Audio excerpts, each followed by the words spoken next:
My advice would be to ask professors when you need help because they're there to help. And I found that going and seeing them during their office hours is the best way to get connected to your professors, and they're more willing to help if you build that relationship. Take everything that you learn and try to apply it into the real world. For some people that may be kind of hard, but that's the best way to learn. There's a difference between learning and memorization, and you should try to focus on learning and not memorizing. So therefore, associate everything that you learn some kind of way to where it is in your brain and not just memorizing for the test. For me, I was one of those stubborn students that thought I could do everything myself just because that's kind of the way I'd operated in high school. And the only time I really sought help was when I had turned in a paper and my professor said, you know, come see me. And so I did that.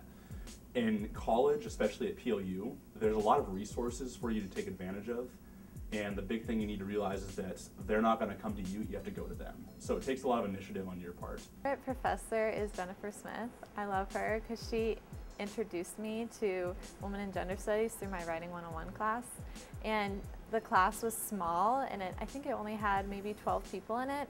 And so we all got to know each other, and it was more of a discussion rather than lecture, and we learned about things that we all liked. We all watch reality TV, we all see advertisements, and I got to do my final project on Superbad, so it was just a really fun class to be in, and she's funny, and she's relatable, and I still keep in contact with her today. My first professor that I had that I really was like, she just blew my mind, she was so great, was Dr. Eisen.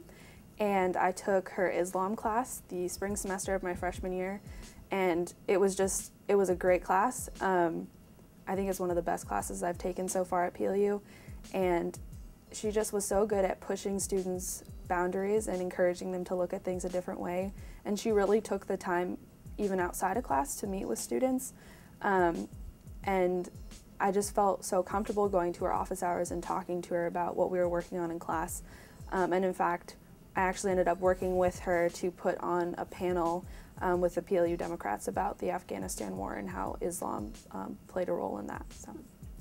I became a better writer by just writing a lot and learning from what professors would tell me, and if I got a bad grade, I wouldn't take it personally, but I would meet with them and talk about how I can improve my writing because they know more than I do, so taking that into consideration. And also I went to the Writing Center a few times, and it helped to read out loud with somebody else my writing so then I could notice mistakes and things I need to improve on. I think I've become a better writer in that I'm more capable of writing in different styles because being a liberal arts education, there are lots of different writing skills that you need to have, and I mean, you need to be an overall good writer, but you also need to be able to adapt to the different disciplines that you're in. And so people in the religion department expect a different kind of writing than people in, say, the English department or the political science department.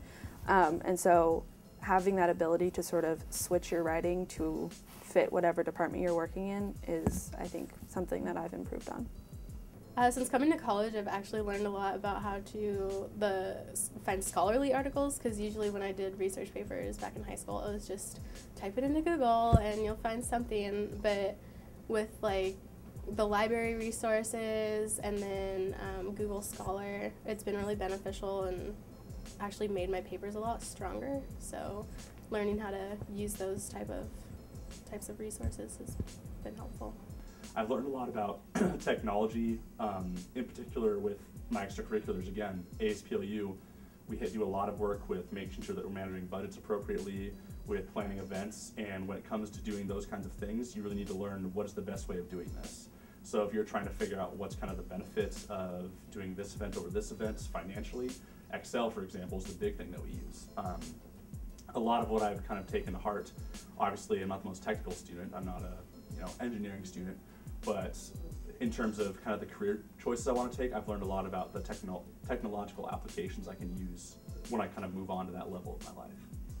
I motivate myself by reminding myself why I'm here and also how much money it is to go to PLU, and like this is a really big investment that I'm making and my parents are making, and I don't want to take it for granted, and so I remind myself of that, and also that if I do well in college it should help me get a job afterwards. I think the big part of how I motivate myself is I'm making sure that I'm having fun. College for me is the most stressful time of my life by far, but it's also been the most fun and by far the most rewarding. And for me, the big thing that I've gotten from it is this. To motivate yourself, you really need to make sure that what you're doing is something you're passionate about. And that goes for everything from academics to your job to what you're doing with your friends, your social life, and it kind of goes through all those different aspects of your life while you're at college. And I would definitely recommend that you evaluate, is this something I'm really passionate about when you do that?